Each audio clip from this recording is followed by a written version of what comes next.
Latch the windows, lock the doors, and put the kids to bed. It's time for another episode of Tales from the Garage!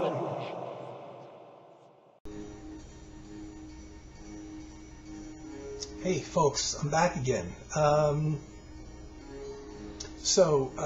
couple days ago, I recorded 2 episodes of Tales from the Garage, out of boredom, I guess, back to back, pretty much, like, I don't know, 6 hours apart or something like that. And that was maybe like 36 hours ago or so.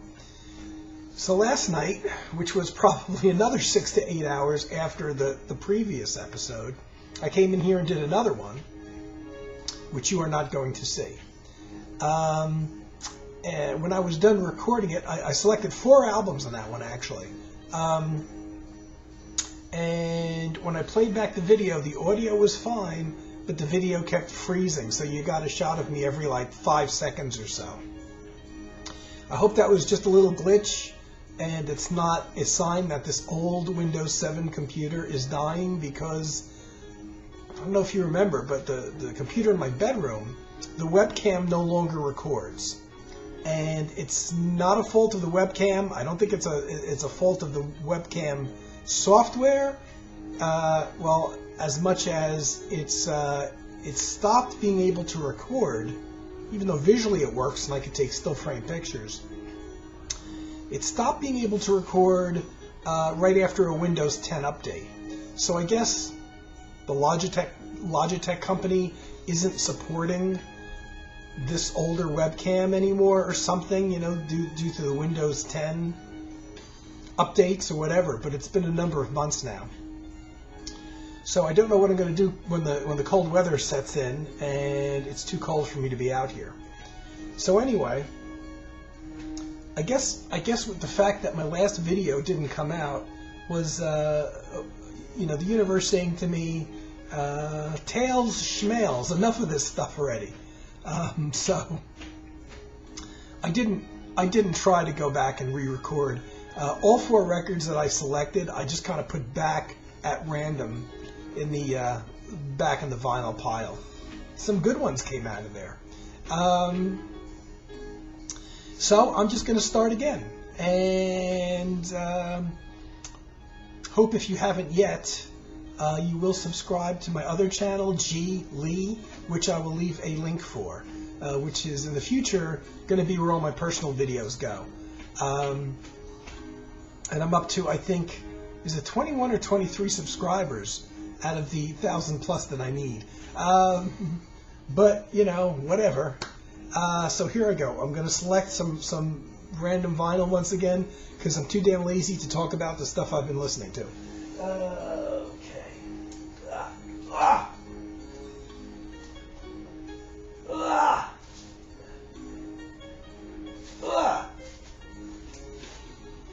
I saw this red cover, and I'm like, I gotta get that one. And the last vestiges of the price tag is just about ready to fall off. This is interesting because it's kind of, I'm just bought this in a record store. I recognize the record store by the label. This is one of those albums that, here's another label that doesn't exist anymore. I think my entire record collection consists of labels that don't exist anymore. The Lifestyle label, which I believe was based in Canada, but they did have a company that did the distribution for them here in the U.S., so they technically weren't imports. I always liked that very simple label, but I always liked it. Thilo von Westerhagen and band, Pleasureland. This is the only album, I believe, of theirs that came out, of his or theirs. I think this is the only actually official album that was recorded and released in the United States. Like I said, on this Lifestyle label, which was very short-lived. Now, when I bought this was another blind buy, as I did, you know, at that time, this would have been probably 84, I want to say. Yeah. Well, the record came out in 84, but I pretty much bought it when it came out. And I think the reason I bought it, it looked interesting. I love the cover. It reminds me of the Keith Jarrett Survivors Suite album cover, which is one of my favorite Jarrett albums. But it looked interesting, and I knew Lifestyle because I had several things on Lifestyle, especially the very... See, my computer's doing it again. It's doing that freezing thing. I had... what's the name now? I can't think of the band. Craig Payton and Ben Verdery. Latitude. I had the first Latitude album, which I really liked. And I think I had a couple other Lifestyle things. So I continued on and took a look at this when I saw this in the bins. No way to sample it. This is 1984 after all. So Thilo von Westerhagen. Well, the instrumental combo. I mean, I'm more of a fan of smaller bands. This is a 6-piece band, but it looked really interesting. It looked kind of ECM-ish, and it's as a matter of fact, just a couple years ago, I'm like, I really have to try to get this on CD. The CD had been out of print for years. I hate buying used CDs, but I did find a used copy, and so it was really the first time in like 30 years I got to hear the album. As a matter of fact, I put it up on Cosmic Pickle page, the whole album. It's a very easy to get into album. There's nothing kind of experimental or avant-garde. By the musician listing, it kind of looks like an ECM album in terms of instrumentation, but it really isn't. It's a lot lighter and easier to get into. Not smooth jazz, but fairly short pieces. There's only one piece that is even over 5 minutes on here, and that's the last track called "Kite Flying." And so Thilo von Westerhagen, who I'm not sure, I think he's still around. I want to get more by him, but there's a very limited number of things available. Mostly imports, I think mostly out of print stuff. He is a keyboard player, and on this, interestingly, doesn't play any synthesizers, plays piano, celesta, and organ. That's probably what interested me, because at this time synthesizers are very prominent, and he's not like an acoustic purist because he's playing the organ on here. So I thought with he's got an upright bass player. None of these musicians are anybody I've ever heard of. A drummer, percussionist, a marimba player, and vibes, which really, that's the thing that probably caught my attention, is having marimba and vibes in with this keyboard mix. An electric guitarist who also doubles on percussion, and a sax player. So you've got 6 musicians: sax, electric guitar, marimba, vibes, keyboards, including electric keyboards, bass, and drums. Sounds like a very interesting instrumental combination, and it is. It's very light, airy, and easy, and for once you can actually hear this for yourself. I really, really like this album, even though it's... a lot of people find it too light and easy, even though I like it better than like any smooth jazz I've ever heard. Smooth jazz to me is much more in the commercial pop music mode than this is. This is kind of like a how would you describe it? Like a European version of smooth jazz almost. There's another sensibility there. There's none of the funkiness that American smooth jazz has. And for years, I can remember when I bought this album, and even though I forget the name of the record store, I can remember its exact location. I still drive by there all the time. It was a fun store to shop at, as small as it was. It was a chain here. It wasn't an independent store, but it had big glass front windows. So, if you were there in the daytime when it was sunny out, the sun kind of shone into the whole record store. It was a nice vibe. Some record stores, or a lot of them, are almost like tombs. There's like no windows. But this was nice. You could kind of look out the window, and it was on a major highway, same highway I used to work right off of. And I'd be in there going on like a Saturday and flip through things for a couple hours and take a look. I could see the traffic, how bad the traffic was in the highway, which is right outside the window. And if it got bad, I'd just say, I guess I'll stay here another hour until the traffic lets up a little bit. But I like this. Go on my Cosmic Pickle page. Seek this out. I really like it. Carm was less enthusiastic about it. And our tastes are very, very spot on 99% of the time. But I like it. I can't help it. Back there. Did I mention I'm pulling another one? Ooh, here's one. Here's another short-lived label. This one an American label. Elektra Musician. I believe started by Bruce Lundvall. Bruce Lundvall was a big deal in the record company industry, and I guess he worked in a lot of the more commercial areas, but he had a love for jazz, so he would always kind of have a jazz division. If he worked for a big record label, there was always a jazz segment to what he did. And I recall one label that he worked at, one of these big labels, I can't remember, like a Capitol Records or something like that he worked at, that had a jazz segment to them. And he was in there, and I guess he was largely responsible for the label having a jazz segment to it. And when he left the company, they simply just basically didn't renew any of the contracts of any of the jazz artists that recorded for them. And I remember it was weird because all of a sudden one year, just before Christmas, this label put out all these best of albums. Steve Kahn was one of them, the guitarist. I think, was it Return to Forever was another one? I forget. They had a similar cover design. And all these best ofs came out. And I'm like, gee, they're really cashing in this Christmas. And then I realized that all these artists that they were putting these best of albums out, they basically canceled their contracts and said, you don't record for us anymore. We don't have a jazz division. And it was a big record label. I can't remember which one, still around. Like an Epic Records or somebody like that. And I think that was largely because Bruce Lundvall had left this record company and went on and started working for somebody else. And they're like, well, we don't have anybody to run the jazz division, and jazz doesn't make us any money, so let's just ditch these guys. Well, I believe Bruce Lundvall was pretty much, I believe, the guy behind the establishing of this Elektra Musician, which was a division of Warner Communications, who was huge back then. And for whatever reason, again, he didn't stick around, and it seems like as soon as he departed Elektra Musician, they did the same thing, and they said, like, it's jazz, it doesn't make any money. But they put out a bunch of really good albums, including, this was essentially Charles Lloyd. This is the first album I ever had by him.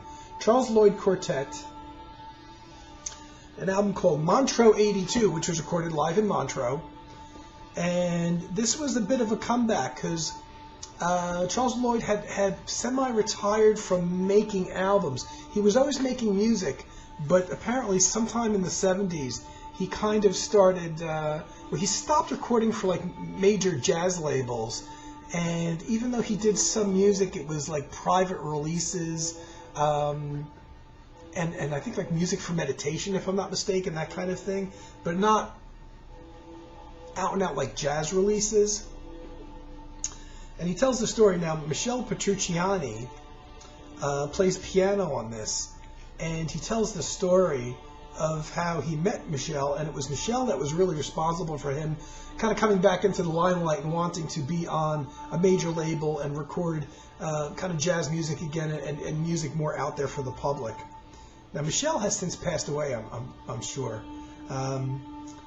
A guy named Sunship Theus on drums, who I'm not familiar with at all, but the great bass player, Palle Danielson, who played on quite a few ECM recordings.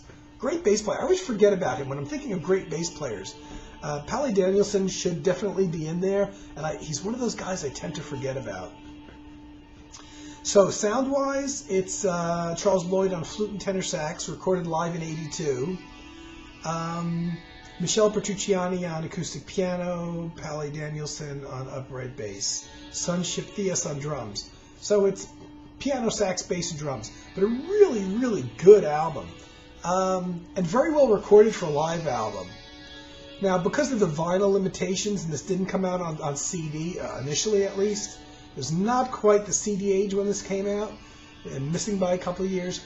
I remember there was one track that, because of its length, they couldn't include on the album. And I think that one additional track, which would have been like a 10 or 12 minute thing, if they had been able to include it on here, would have been the whole performance, the whole set that Charles Lloyd played at this Montreux, kind of his coming back into the public eye. And there was a live recorded jazz show on like the NPR stations. And I remember shortly after this album came out, they got a hold of the one track that wasn't on the album, which, to the best of my knowledge, was never ever released anywhere. And they actually played it on their radio program. It might have been something like Jazz Alive or a program like that. And for some reason, of course I decided to record it. For some reason I recorded it on a reel-to-reel tape. So how the hell am I going to transfer that to anything? I don't know why I did that. And of course I got rid of the reel-to-reel player. So even if I had the tape, I wouldn't have anything to play it on.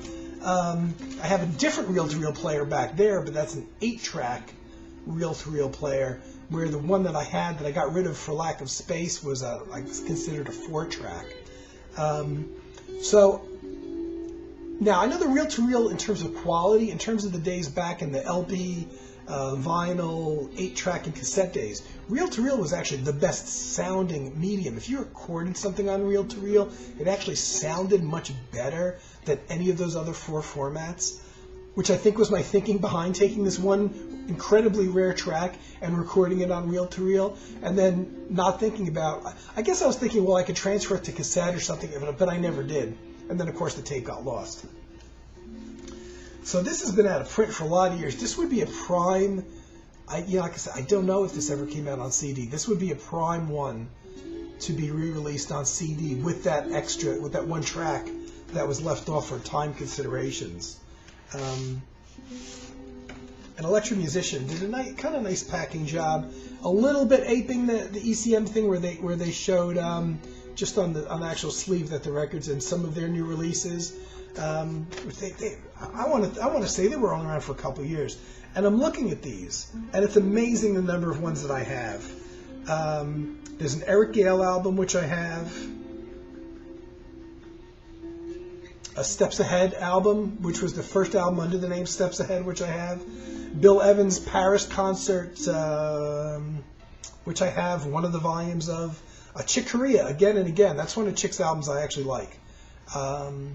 A weird kind of like semi-electric, but not really a fusion album. The Charles Lloyd album. Ron Carter's Etudes, which is a really good album. Bill Evans on saxophone. Art Farmer and Tony Williams. That's a really good album. Chico Freeman, Tradition in Transition, which is another album I have. I have like 70% of the ones they show on here. Jimmy Smith, Off the Top. Good album. Wish I had that on CD. George Benson, Ron Carter, Grady Tate and drums, and Stanley Turrentine. Wow, the memories. Yeah, 82, man, I can remember buying this. That's like 100 years ago now. Okay. Ugh. Have I not pulled out an ECM? I shouldn't have said that. So I just say, I haven't pulled out an ECM. What do? I pulled out an ECM. This is like the top. This is like the top of the top, though, of ECM. Here's Keith Jarrett. Definitely in my top 5 Keith Jarrett albums. Arbor Zena, recorded October 1975. Keith Jarrett did a bunch of albums.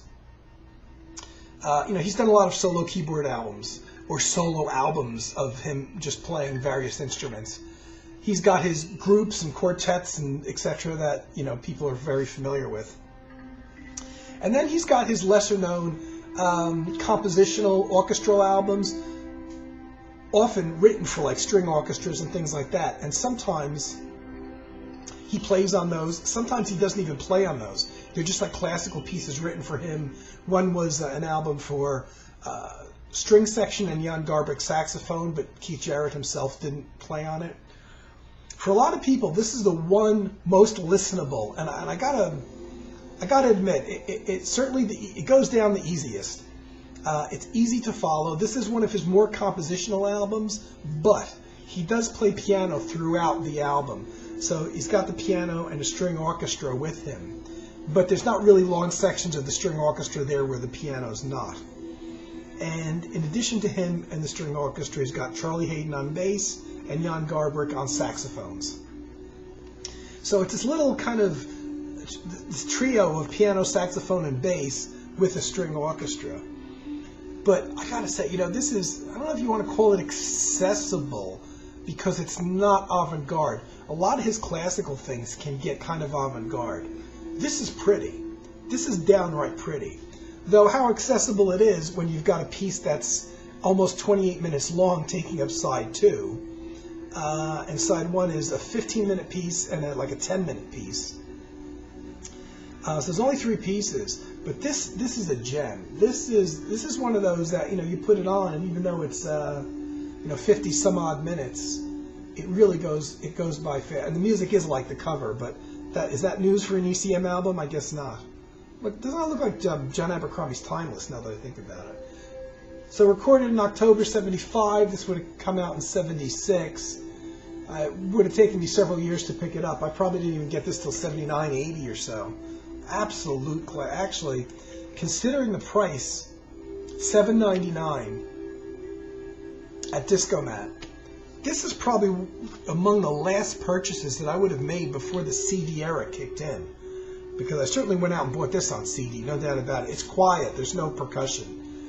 I'm wondering if this is online. I bet you this is online now, because a lot of the ECM stuff that used to not be on YouTube or used to get kicked off of YouTube has been put up. This is one of those you got to hear this album before you die kind of thing. An absolute classic, definitely in his top 5. A lot of people might even put this as number 1 or 2. It certainly makes my top 5 of Keith Jarrett recordings. Okay, I'm going to pull one more. Will it be an ECM?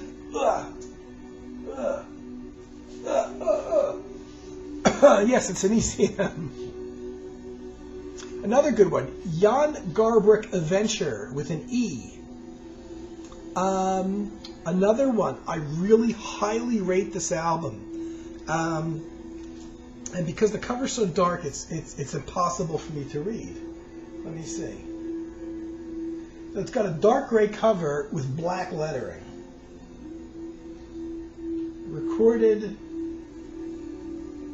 it looks like December 1980, which would make sense. This is kind of in between his, most of his albums at this time, he had a quartet or a quintet.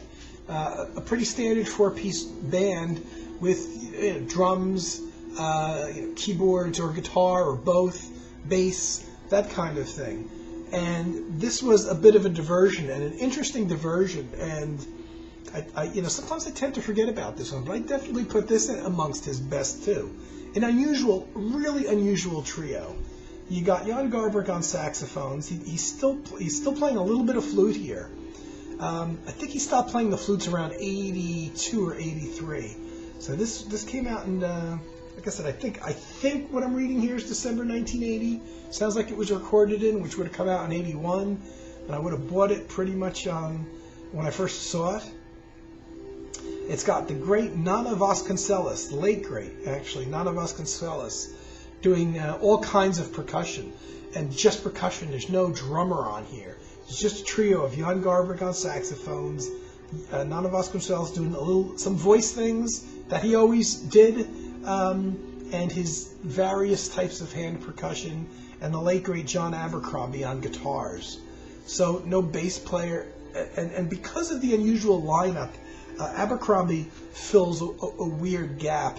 He does some like drone things on the electric guitar, so he lays down a drone sometimes, and then he plays over it. So you've got kind of electric guitar and this hand percussion thing going on, and saxophone. It's really a great lineup, without bass and without a drum kit. Very, very evocative music. I'm surprised that somebody didn't snatch a lot of this music up to use in film, in movies or documentaries or something. It's an area I would love to see Jan Garbarek do more in and do something else like this in, because lately it seems like his records are, you know, too standardized around the rhythm section of bass, drums, keyboards type of thing. And you know, with this oddball lineup, and John Abercrombie having to adapt as he always did to the situation. Okay, there's no bass and drums thundering away. There's no piano here, so the only harmonic chordal instrument is the guitar. So John does some interesting things that he didn't do in other places where he had a real bass and drums rhythm section. Nana Vasconcelos does multiple overdubs, so this is really a studio album, and I think it's best done that way, because Nana Vasconcelos did a lot of kind of subtle hand percussion things that needed to be overdubbed, and so as a result, I really prefer his studio things. Yeah, fantastic. And again, now I have to go listen to this. I'm sorry they didn't do another one like this, even these same three guys. And now two of them are gone. John Abercrombie and Nana Vasconcelos are gone, and only Garbrick remains. This is a fact. You know, now that I think about it, I tend to forget about this. And this is one of those longer albums. This is 50 some odd minutes long, relatively long, you know, for a vinyl LP. Naturally, I have it on CD. There's a couple tracks, a couple short tracks that are duets. One with Jan Garbrick and just John Abercrombie with no percussion, and another one that's just percussion. And of course, I'm doing this from memory. Just Nana Vasconcelos percussion, no guitar, and Jan Garbrick on flutes, and that's a really cool track. But John Abercrombie also on one track plays an electric 12-string guitar, which is the only time I've ever heard him play an electric 12-string guitar. So he must have rented it, or there must have been one in the studio that he was recording in or something, and that's interesting as well, because in addition to Abercrombie working in a slightly different context than he normally does, and having to respond to that different context, he's also playing an instrument that he didn't play at all that I know of besides this one album. Highly recommend it. Adventure with an E. And again, I bet you there's a lot of stuff up on YouTube from this album. It seems like recently ECM Records, where they previously used to ban and have videos removed of their albums that were put up. It seems like not only are they allowing them to go through, but they're kind of like sponsoring them, because there's a big music distribution house that seems like they're putting up these, usually under the artist's name Topic, like Jan Garbrick Topic, or Keith Jarrett Topic, that kind of thing. You know, I think even though I don't make squat out of my releases, in a way I've made it, because there actually is a Gary Hayden Topic, and it's me. It's actually, because there's many Gary Haydens out there. But I looked it up. There's a Gary Hayden Topic that made it out there, which I guess, I don't know how that works. It's automatically generated, but there has to be enough videos out there that are identified as that person, how they get the right person when there's more than one, because there's more than one Gary Hayden out there. Yet when I look at my Gary Hayden Topic, all I see are my legitimate music things on there, and no other Gary Hayden. So I don't know how that gets filtered into there. But that's kind of cool. Does it do me any good financially? Absolutely none. So anyway, here it is, Tales from the Garage number 40, whatever it is, 44? It seems like I've been doing this for longer than 44. Of course, if the one that I did yesterday came out, it would have been 45. But so here's a great selection of records. If you can go find any of these, I put up the Thilo von Westerhagen on my own page. The Charles Lloyd Quartet Montreux 82, I don't know about. That could be out there. Keith Jarrett, Arbor Zena. And Jan Garbrick's Adventure, featuring Nana Vasconcelos and John Abercrombie. Try to listen to them. These are fantastic albums. And yeah, I had something else to say, and I can't remember what it was now. I'm sure it was about Adventure, but I can't think of what it was. As soon as I'm done recording, I will remember what it was. Okay, guys, another half-hour video. What can I do? I'm too verbose. I will be back soon, much sooner than you want me to be, and hopefully this video will come out this time. See you soon, everybody. Hope everything's going well for you. Bye-bye. Tune in next time for more Tales from the Garage.